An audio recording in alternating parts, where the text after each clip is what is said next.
Welcome back, and I hope everybody had some time to enjoy their break. I'm glad you're all back with us. Our second keynote address of the conference will be given by Professor David Weil, who is Dean of the Heller School for Social Policy and Management at Brandeis University. David has spent a lifetime researching labor, employment, labor policy, and advising government agencies on policy related to labor. In this regard, he served as administrator of the U.S. Department of Labor Wage and Hour Division under President Obama and has been nominated to serve again in that role by President Biden. In addition to his numerous publications on work in the labor force, he is the author of The Fissured Workplace: Why Work Became So Bad for So Many and What Can Be Done to Improve It, a title that fits perfectly with the theme of the Ex4OSH conference. David, welcome and take it away.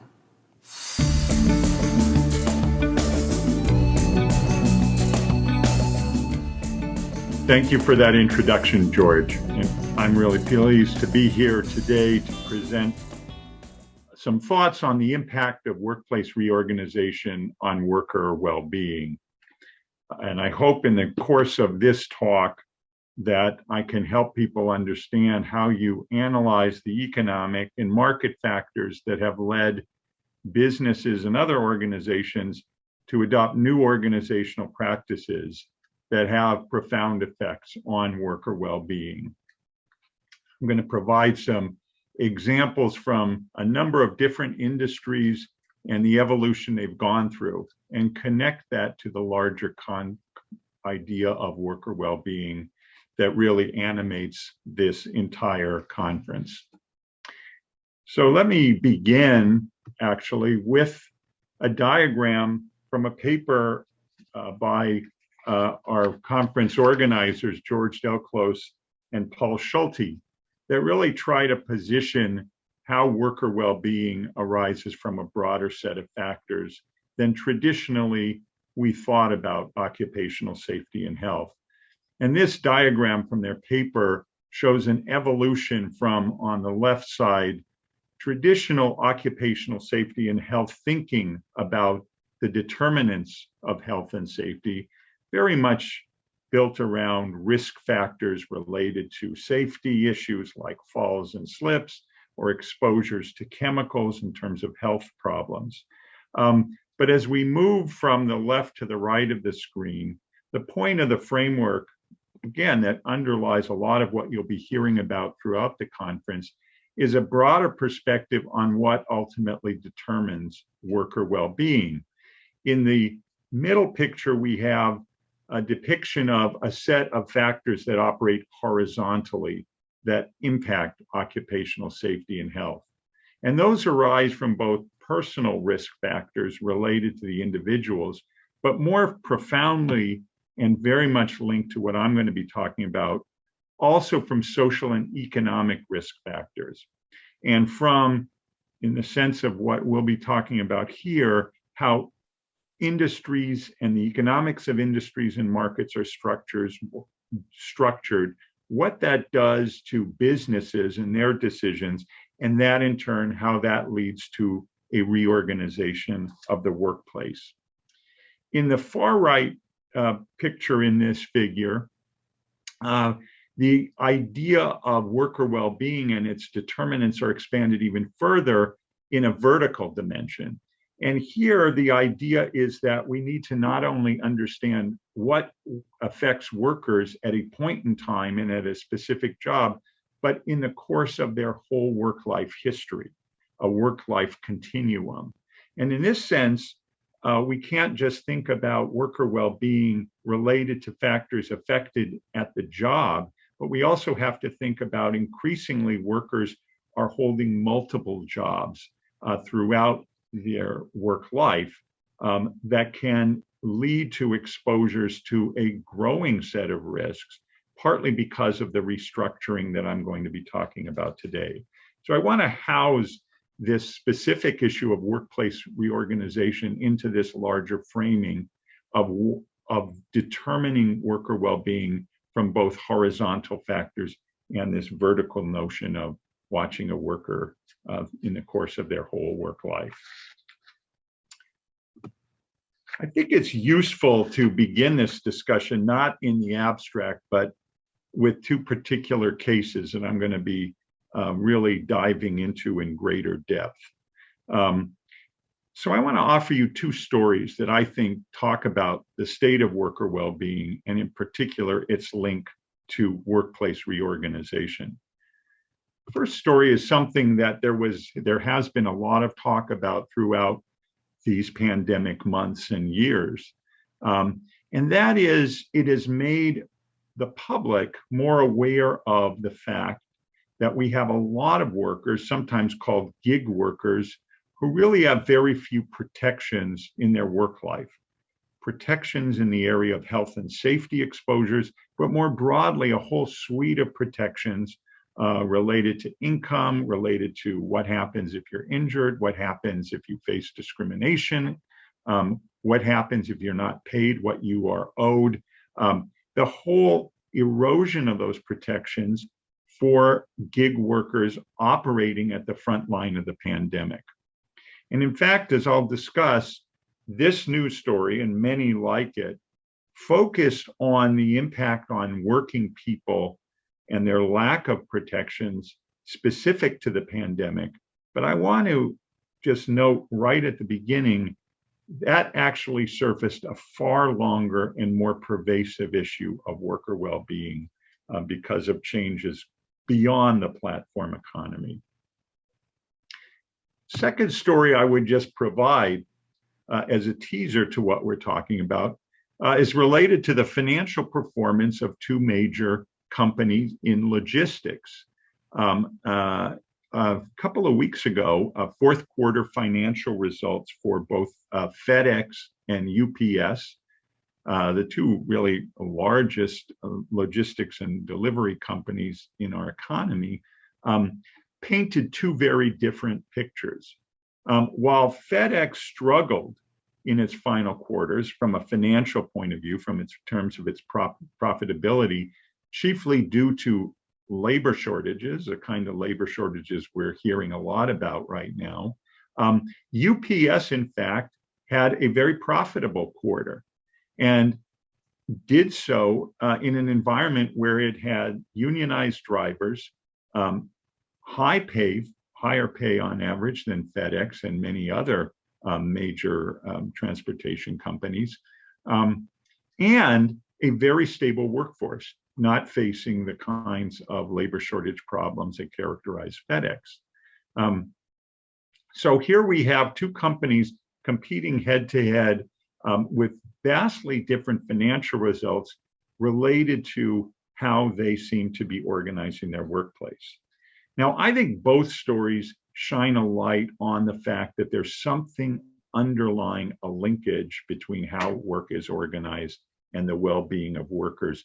And as the latter story about FedEx and UPS implies, also on the financial performance and sustainability of business models. We're going to get to all of that in the course of the discussion. I always think it's better, easier, and ultimately more productive to look at the questions of the impacts of workplace organization and reorganization on worker well-being by looking at specific industries and the forces governing them. So I'm going to do that. I'm going to look at a few industries to give a much deeper sense of what these linkages are about. And I want to start with actually an industry very much linked to the two stories we're going to be tracking in the course of my talk.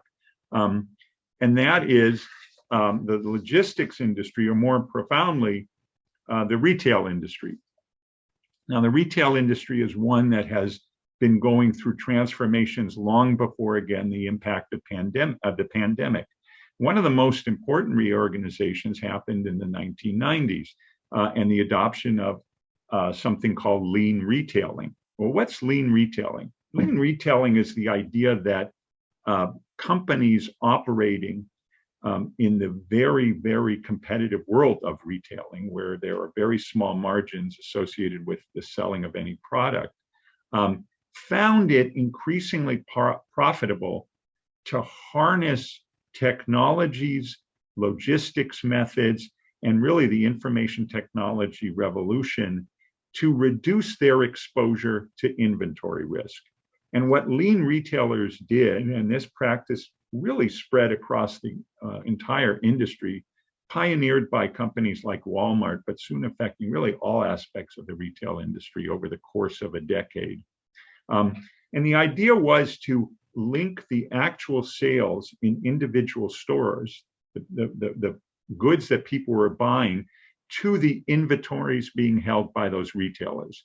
And rather than depending on big warehouses full of goods, lean retailers try to order goods from their suppliers as close to their indication of actual consumer demand as possible. And it could do so because they could harness these new technologies like barcode scanners, advanced shipping notices sent by electronic data interchange, and highly automated technology conveyance systems in distribution centers to do this work. They developed what I'm going to call throughout this talk a core competency in highly efficient and close to market retailing practices. And what I have in this figure is a picture of a modern day's distribution center that on one side, as you can see, is filled with trucks of goods coming in from suppliers. And on the other side, you'd find a bunch of other trucks basically outbound going to individual stores. That's their core competency. And we know from stories right now, the supply chain disruptions that we're seeing going into the holiday season are in part because we've created a supply chain system rooted in lean retailing that has very little tolerance for disruptions. And of course, the pandemic has disrupted supply chains and undermined in and of itself the lean retailing model in ways we're experiencing right now. But I want to, again, step back before the pandemic and look inside this box. There was something else happening pretty profound related to workplace reorganization about how the work inside distribution centers were being done. And let me sort of take the top off that distribution center and give you a very simplified schematic diagram of what was happening in the distribution center. Now, as I've noted, a distribution center is simply a place where you have incoming shipments of goods coming in, ordered by electronic and information technology interchanges, arriving at the distribution center, being unloaded often by manual labor at an incoming dock, moved through via very high-powered technology conveyance systems, and then going to outgoing docks that are then loaded onto specific trucks destined for specific retail outlets. So there is labor-intensive work at the incoming and outgoing dock, and some work, manual work done, depending on the kinds of goods flowing through it, inside the distribution center. And the whole lean retailing system, the whole core competency of lean retailing is executed because a retailer establishes very clear, specific, and enforceable standards for its suppliers and for its individual stores about moving products efficiently and quickly. That's key. Standards that set what this distribution center needs to do. Now, in the 1990s, we started to see a change, though, in how the workplace was organized in distribution centers. Retailers would set out these standards in explicit detail. If you looked at these as paper documents, these are standards this thick that a retail supplier would have to do to comply with what it takes to do the core competency of lean retailing. And that core competency of lean retailing is really the first item of what I've called the fissured workplace, a way of thinking about this kind of reorganization. Now, there's a second feature to the fissured workplace recipe, if you will, that really we started to see. And that is, while the retailer specified the standards, they would hire third-party logistics companies, usually very large national players, to run the distribution center according to these standards and practices, and made it the third-party logistics company's problem to actually make sure the distribution center, which was still wholly a function of the retailer, operate efficiently. And that's a first level of what I'm going to talk about a lot, and that is what I would call shedding an activity. So the second part of the fissured recipe is shedding the actual activity of managing people to another party, in this case, to third-party logistics companies. But fissuring, and the word fissuring really is to connote kind of a geologic idea, the idea of a rock breaking apart. Well, one thing that happens when a rock breaks apart is fissures deepen. And the same thing happens in terms of what we're seeing in workplace reorganization, as in this example. Third-party logistics companies say, well, we are going to operate under these standards and practices that the retailer prescribes, but we also don't want to be in the messy business of employing people. So except for the high-level managers of the distribution center to do their work and make sure standards are met, third-party logistics companies started to farm out the work to staffing agencies or temporary firms, maybe some operating or responsible for getting the people and managing the people at the loading dock. Here I depicted as temporary firm or staffing firm one. They might have had a second firm hired to just make sure people were at the outgoing loading dock. Staffing agency two. In some cases, you would find 4, 5, or 6 different staffing agencies operating under the third-party logistics company in a distribution center. And that's this second element. When I say shedding activities, it's shedding the actual work to a third party. Now, I've already implied in several of my descriptions the third element of lean retailing, and that is, if I just left it at having, on one hand, a core competency I wanted to pursue, and on the other hand, shedding the activities, the work, the management of the workforce and the employment of the workforce to a third party, there's a tension inherent in that if the staffing agency within the distribution center or the third-party logistics company isn't following orders, it could undermine lean retailing, the core competency. So the third crucial element of any reorganization that looks like fissuring is the adoption of standards and practices, the kinds of standards and requirements I mentioned at the offset that a retailer requires that everyone has to operate under. And those retailers, or whatever is the lead business that is pursuing this kind of reorganization, needs to make those enforceable and consequential to all the parties. That's the glue that holds the thing together. If you do that, you can have a business system where on one hand, you're meeting the kinds of goals you're seeking to achieve, and yet at the other hand, you are not directly responsible for the workers in that facility. Well, how does that relate to worker well-being? Well, if you think about the complexity of a work system in a distribution center, where you have hundreds of people operating at a very high pace and moving heavy objects through this process and really being incented to move them as quickly as possible, you have a recipe potentially for health and safety risks. Even more so, many of the staffing agencies fissured the work even further in the following way. Rather than employing those workers, now 3 levels below the retailer, directly as employees, many of those staffing agencies would hire those workers as so-called independent contractors. That is, as individuals, as if they had their own business of loading or unloading trucks. An independent contractor under the law is someone who really is operating essentially their own business, determining the factors to do that.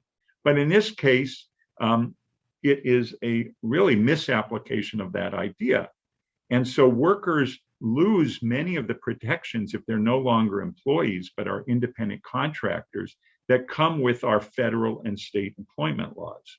And so that adds to this recipe of not only are you creating an environment with lots of hands, with lots of responsibility, but also an environment where, in this case, many of those workers lacked basic health and safety protections. And as a result, in this example, what have we got? We have a fundamental reorganization of the workplace, in a sense, driven by and often driven by pressures from financial capital markets, on the lead employer, on, in this case, the retailer, that's seeking to improve its financial performance, its performance for its investors, as well as its consumers through something like lean retailing, but that works its way through a system that can substantially downgrade the worker well-being of the people in that system. And it does that, as I've already implied, through really three different things. One, if we break apart the organization of work in the way we've done, we risk having a lack of clarity on who's responsible for health and safety. And there are many instances in this sector where we've seen that lead to bad outcomes for workers. Secondly, if I shift in any way as a result of this restructuring, people from employment to independent contracting, I also potentially expose those workers to a loss of workplace protections because they're being treated appropriately or inappropriately as independent contractors. And finally, this whole system can undermine compliance with laws and protections for risk, like the Occupational Safety and Health Act and its standards on health and safety. You can imagine the kinds of risks that might arise in a distribution center. Combine those together, work reorganization, in this case, through a fissuring, leads to increased health and safety risk. That story, now we can link to my first vignette, what we've been seeing in the pandemic. That story really continued during the pandemic as more and more people and more companies sought to deliver products, not to individual stores, but since so many of us were living out of our homes, wanted those products delivered directly to the home. And that creates its own logistics problem. Now I don't need the distribution center to get the goods to the store. I need to get it to individual houses. Now there's a whole set of different kinds of platform solutions that were already in existence, but really increased exponentially through the pandemic. And what you essentially were doing for many retailers and also other forms of home delivery, you were shifting from the distribution center to other centers, my little shaded blue box, that would take things from distribution centers, get them even closer to the home level, and then through algorithms and other kinds of platform setups, actually have those goods delivered to people's homes. And the way they often did that delivery, the way they often executed that delivery, was through the use of independent contractors who bid on the chance to deliver a product to a home as independent contractors via a platform maintained by the retailer or a third party. And so this again reinforces this idea of a deepening fissure. What we get now is a new level of people, the people who actually come to our door, who under many of the systems that emerged during the pandemic, organized, remember this is the idea of the glue, organized by algorithms that are set by the company trying to get the goods to the home, but actually the execution, the work, the workers involved very often are facing all kinds of risks again in terms of the clarity of who's responsible for them. If they're independent contractors and they're delivering a product to a home and they fall or slip because of ice on an individual household's home, that's on them. That's not on the company. And that's a real problem for the clarifying health and safety responsibilities. I've already indicated if they're being treated as independent contractors, if they fall and slip and they need worker compensation, unless we challenge the basis of them being independent contractors, they're on their own. They don't get that workers' compensation. And again, this tends to undermine compliance with laws and protection from risk. So really, my first story I talked about, this idea of coronavirus pandemic shining a light on gig workers' scant protections, is really a light that one could apply to this larger change that's happened throughout this sector. Now, the other thing that happens with fissures, fissures don't only deepen, they spread. And what I want to provide is a couple more quick examples of how this idea of workplace reorganization through fissuring has really played out in other sectors where we have other workers who again become exposed to a whole variety of health and safety risks because of it. One example is the hotel industry. As customers, we walk into a hotel, a branded hotel. Often we choose that hotel because we have an affinity to a brand, a Hilton, a Sheraton, or a Marriott. And we purchase a room, that service, because of it. And of course, this was much more the case pre-pandemic, but we're certainly more and more seeing that again.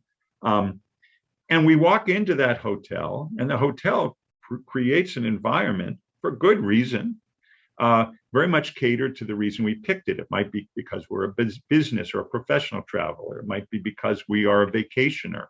We might be looking for a family kind of mid-scale cost place, or a family place that we're splurging a little and spending more. But there's a whole experience we associate with the brand. Again, I take us back to the first piece of fissuring, this idea of a core competency. It's important for the hotel, its customer experience, and its financial performance to create that brand.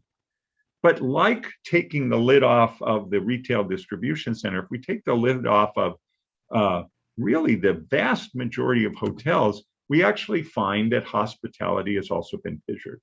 That hotel brands, beginning in the 1980s, began to franchise their brands to individual property owners.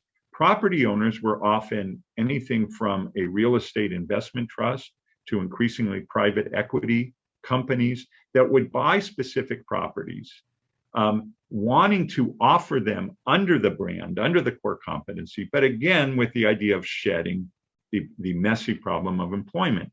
How did we see that play out in hospitality? Well, we saw it by companies, property owners paying and adhering to the standards set by the hotel retailer, but hiring property management services to actually manage their properties according to those standards.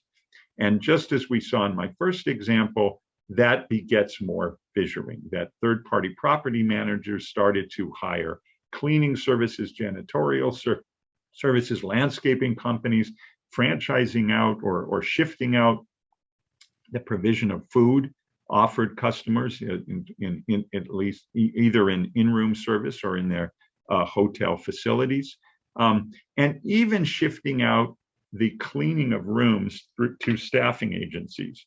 And so I could give you an example. This is an example, and it could be really any major hotel. Hotel Maya, which is a hotel in Long Beach, California. Hotel Maya is part of the Hilton DoubleTree set of products. DoubleTree is a subpart of Hilton, and it has its own standards. The property itself was independently owned by Ensemble Hotel Partners. Those owners in turn paid a percentage of revenues to Hilton, but they also hired a third-party manager to hire their staff, and through a company called Ensemble. Valet parking went to another company, security to a third company, night cleaning to a fourth company, and landscaping to a fifth company. So you see the same kind of fissuring held together by a core competency, which is the brand, but administered and shedded in multiple places with the same kinds of problems attendant to ultimately worker well-being. So let me give you that as a second example. Let me give you a third quick example linked to much more closely to health and safety consequences. In the early 2000s, when the iPhone first hit, a number of the major carriers, first and foremost AT&T, which had an exclusive contract to provide carrier service for the iPhone, faced a problem of having to expand rapidly their cell phone networks to make the iPhone able to be an effective communication device. And I think we forget sometimes, we're so used to carrying around our cell phones, we forget the extent that we had to build vast networks, all of the companies offering cell phone services and smartphone services, had to build these very large carrier telecommunication networks very quickly. Historically, a company like AT&T, Verizon, or any of the other major companies would face that task with their own workforce and would say, well, we have to go hire all the kinds of different workers to create that telecommunication network and then to service and maintain it. But once again, what we saw in the 2000s was a very different model. Instead of using their own direct employees to do that work, many of the carriers, beginning with AT&T and one of its entities at the time, Singular, or an entity they acquired, did this through something called the TERFR model. Well, what's the TERFR model? Well, the TERFR model says we're going to create a set of standards about making a very durable and extensive network that's set by the company AT&T so that it can satisfy its prime customer, in this case, Apple. But we're not going to, once again, get into the messy business of actually employing those workers.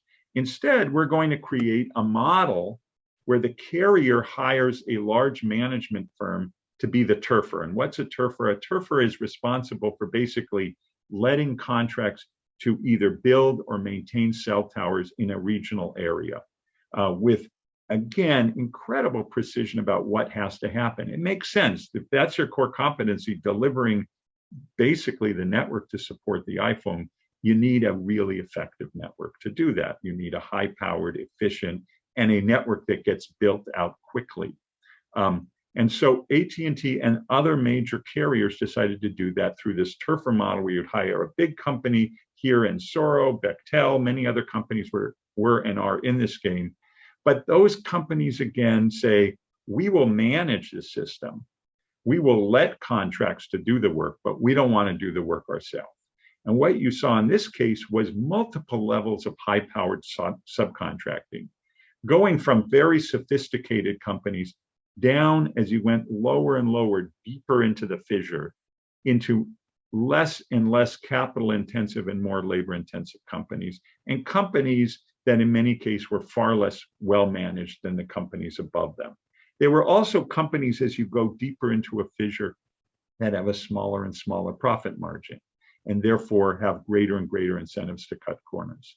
And in the case I've indicated here is a case of a terrible workplace fatality in 2011 involving essentially two different carriers operating, or two different contractors working for AT&T or Singular at a work site in an uncoordinated way when one work crew operating at the top of a cell tower accidentally dropped a very heavy piece of equipment down on a second work crew operating below it, with the devastating impact of a person in that crew being killed.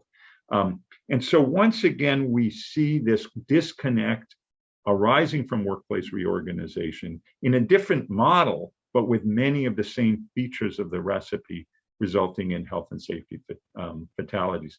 And in fact, in the period between 2003 and 2011, there were something around 100 fatalities of cell tower workers in that period of time. If you look at the hours of work and the fatality rates, you're looking at fatality rates that are higher than in the construction industry or even in underground coal mining. A devastating worker well-being impact of a system that's been reorganized in this way.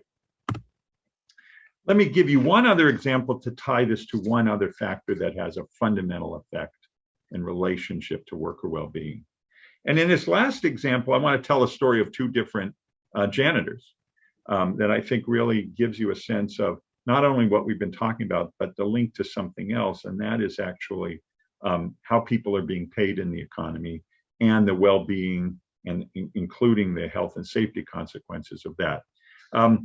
This is based on a wonderful piece of reporting by the economic reporter for the New York Times, Neil Irwin. And Neil Irwin covered the case of two janitors operating in very different times. First, he profiled Gail Evans, who started her career in the 1980s as a janitor for a company called Kodak. Now, at the time, Kodak was a classic example of a company that fully employed wall-to-wall everyone who did work for it, including its janitorial workforce. Ms. Evans worked in a film processing part of Kodak. And in her unit, she had benefits. She was a direct employee of Kodak.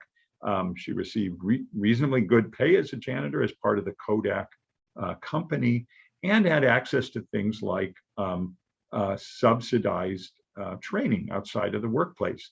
And in fact, Ms. Evans took in the evenings, based on that benefit, courses in early days of information technology, and learned how to use something at the time was kind of obscure called a spreadsheet. She took that knowledge, brought it to her area of the factory, showed her supervisor how he could manage their team, just keep track of people, keep track of schedules and so on using this spreadsheet idea. He was very impressed, gave her more training in that. Later in the story of Gail Evans, that facility actually closed down. But as an employee of Kodak, Gail Evans was given an opportunity to work in the newer, growing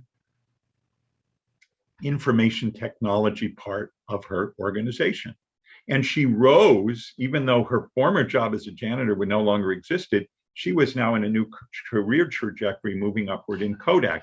And when Neil Irwin wrote this story in 2017, Gail Evans had moved from Kodak and was now a executive at Mercer, very high up in its information technology group. A very kind of mailroom to the top story. Now, let me juxtapose that to a story that Neil Irwin talked about in the same article, and that is about a woman named Marta Ramos. Marta Ramos, like Gail Evans back in the 80s, but now in the 2017 period, worked for another major producer of our own era, and that's Apple Computer, but with a fundamental difference. Now, in the case of Gail Evans, she was a direct employee. Marta Ramos worked for a staffing agency that did the janitorial work for Apple Computer. That meant her wages, her benefits, and her opportunities were not tied directly to Apple, but to the staffing agency, the janitorial agency where she worked. And that meant, regardless of what happened at Apple, she wasn't part of their system. She was part of this other janitorial company, a separate entity, obviously linked to Apple in terms of the work it did, but also its viability, obviously dependent on Apple, but entirely devoid of Apple in terms of the kinds of relationships that afforded opportunities for Gail Evans. Now, I want to give you that case because I could again talk about how probably Marta Ramos is exposed to risks that Gail Evans wasn't because of this more complicated relationship as a staffing agency employee for another company she had, all the things we've already talked about. But I also want to indicate that life trajectories in terms of earnings opportunities are very different for Marta Ramos than they were for Gail Evans. And one of the implications for that is about how much they could expect to earn in their work life. And the answer is their earnings potential were profoundly different. Whereas Gail Evans grew and her earnings grew with Kodak, Marta Ramos's really were limited and are limited by the janitorial contracting company she works for. And they're not governed by the upward trajectory experienced by the Apple Corporation over the last decades. That distancing from fissuring also means wage structures are very different. Now, if we look at what's happening to our wage structures in the economy, we've had an incredible period of growing earnings inequality. I'm not going to go through the details of my graph that you see depicted here that simply says with the red line, the kind of hockey stick shape, is just a annualized real earnings growth for the economy or for different earnings group in our economy over the period of time from 1980 to 2014. And what it shows is on the vertical axis, we're looking at annual real earnings growth for people in different groups. And on the horizontal axis, these are deciles, the 10th, 20th, 30th, and so on percent of our overall income distribution. And what you see for the vast majority of workers for the period of 1980 to 2014, annualized growth in real earnings was somewhere around 1%, 1% real earnings growth. And that's true for people. If you're at the very low end of the earnings distribution, you basically experience no earnings real growth over that entire period of time. It kind of creeps up to the median worker was making, as I said, about 1% annual realized growth over that 34-year period.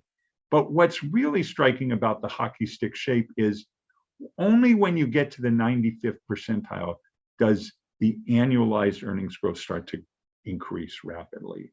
And what we see is at the 95th level, earnings growth goes to about 1.5% per year. When we get to the 99th level percent of the distribution, income distribution, it grows to 2.5%.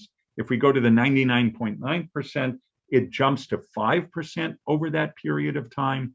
And if we go to the very, very affluent in our economy over that period of time, the 99.99th percentile, annualized earning growth exceeded 6% per year in real earnings growth.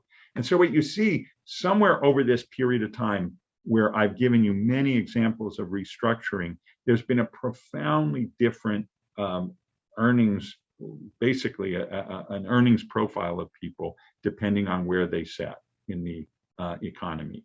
And I won't go through it. The gray graph gives you exactly the same analysis for the period of time from 1946, right after the end of World War II, to 1980. And you can see by that figure, overall, everyone was making about 2% annual earnings growth. And we had the exact opposite shape, that people at the low end were actually making slightly above that 2% rate of growth. And people at the very high end through taxation policies were doing just fine, but actually making a little below that 2%. So we've had a complete flipping of income inequality and its drivers over this period of time. And I want to link that back to work or reorganization and then to worker well-being, and as I close up my presentation. We often think about what might drive that earnings growth and earnings inequality. And there is certainly evidence that a piece of it comes from the fact that over the same period of time, 1980s to really the present period, the earnings of CEOs and very high paid executives relative to the average worker in their organization, within that same organization, that gap has grown. And this is an analysis done by the Economic Policy Institute, but based on tax data that shows that the ratio of CEO pay relative to the median worker grew from about 20 to 1 in 1965 to over 300 to 1. And actually, if you updated this graph to a more recent period, it exceeds 350 to 1 in terms of CEO pay relative to median pay. So part of it is driven by this CEOs, stories that have been covered a lot, being paid more and more and more. But that's not actually the primary driver. It is part of the story about growth of inequality within companies. But the really profound story comes from increasing differences between companies. That what we're seeing, and I hope you can see how it's going to link to my story of Gail Evans and Marta Ramos, but more generally, the examples I've given you, what we've seen is a spreading. There are those companies that have moved upward over the last 30 years. And if you are so lucky to be an employee directly of those companies, your earnings have actually moved up with them. The problem is that more and more of the work done for those companies is being done by other companies in the different examples I've given you. And they have not done so well. They've either stagnated, the companies and therefore their workers' earnings, or actually have moved down. As those companies deeper in fissures face greater competitive pressures, that means lower profitability for the companies, but it also means depressed earnings for people in them. And so one of the other aspects of worker well-being, of course, is how are workers being paid? And what workers are being paid, as my prior graph showed, is increasingly has been stagnating. And not only that, as we have moved to a more fissured workplace, workers tend to move more and more between jobs, have less and less tenure at any specific job, but often have to, particularly in the lower end of the 50% and below of our income distribution, are moving between multiple jobs, sometimes holding multiple jobs at one time. And what that means is not only are you eroding your income, but you're also exposing yourself to more and more risks through the kinds of employment relationships that I've described. And therefore, fissuring can have a profound impact on the earnings you have and your overall both opportunities for advancement, opportunities for earnings and economic opportunity, but also your exposure to risk. And we're going to get back to the basic framework that we've talked about that I mentioned at the beginning, this idea of worker well-being, not only being about a job at a point in time, but over time, very much affected by what I've just described. Now, let me just link this story finally back to the second vignette I gave at the opening of my talk, and then pull some thoughts together.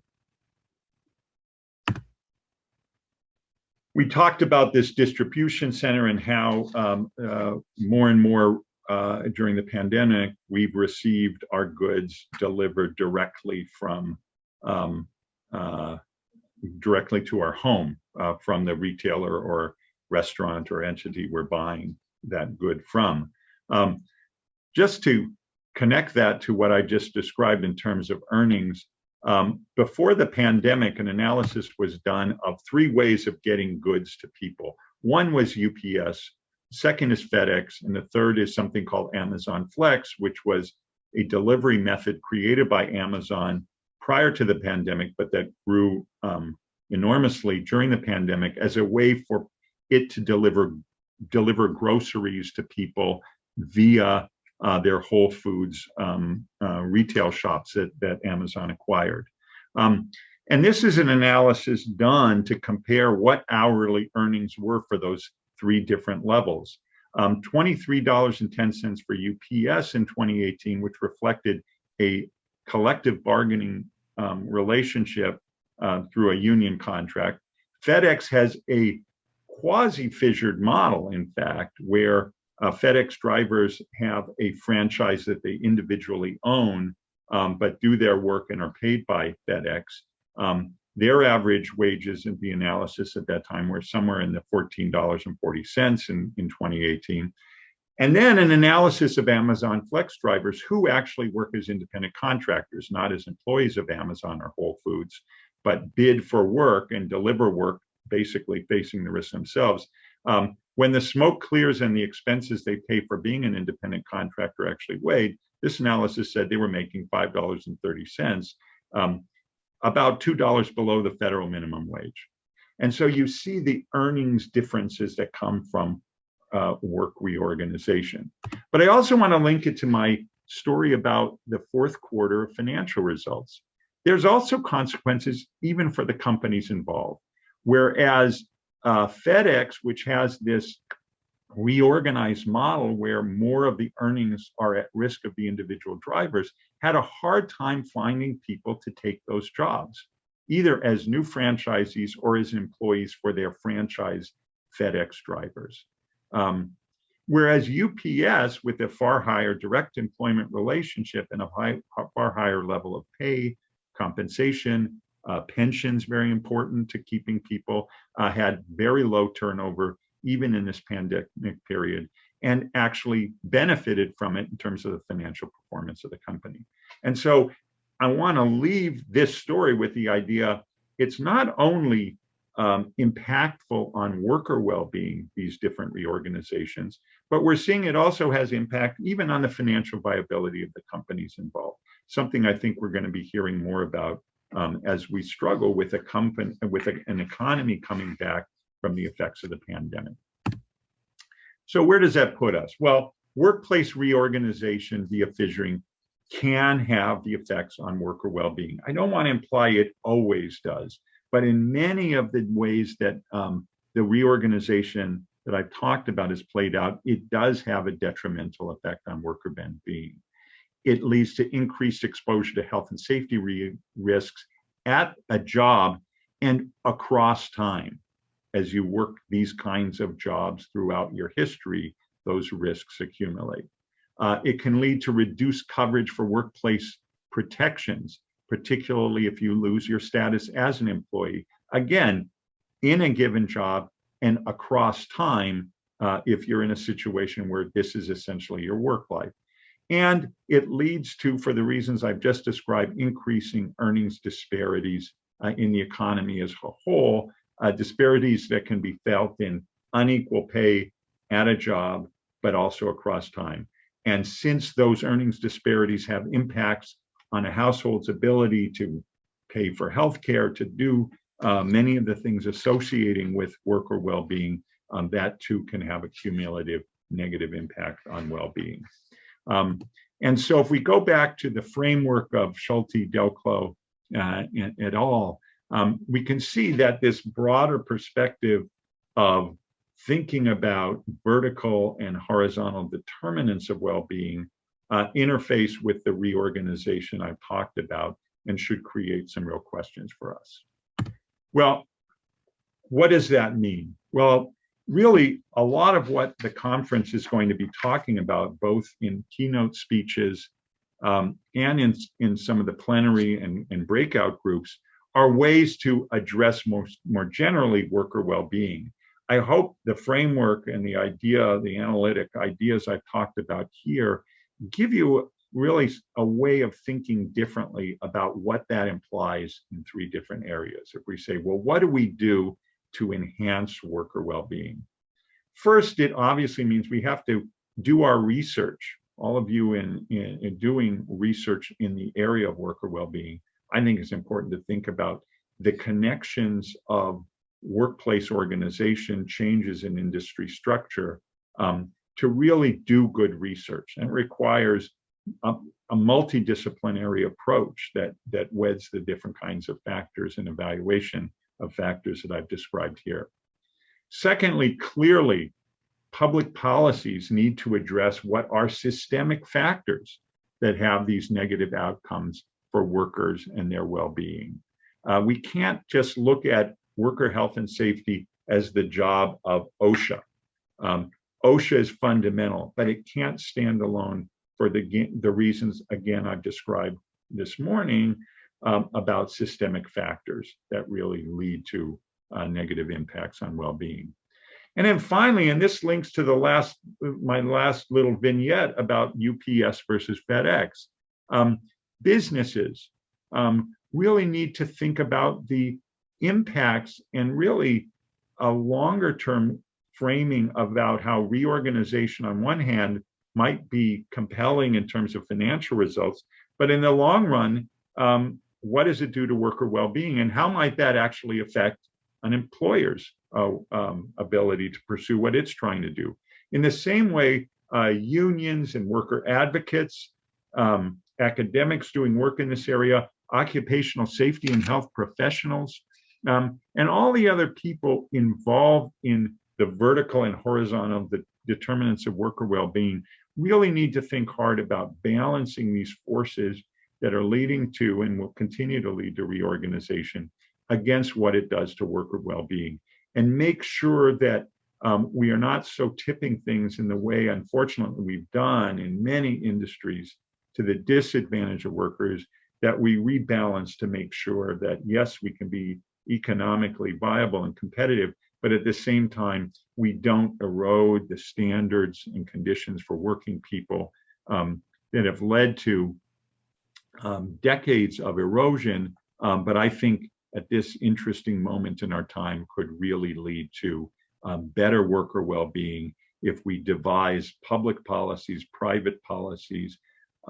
in ways that really do a much better job of balancing these forces.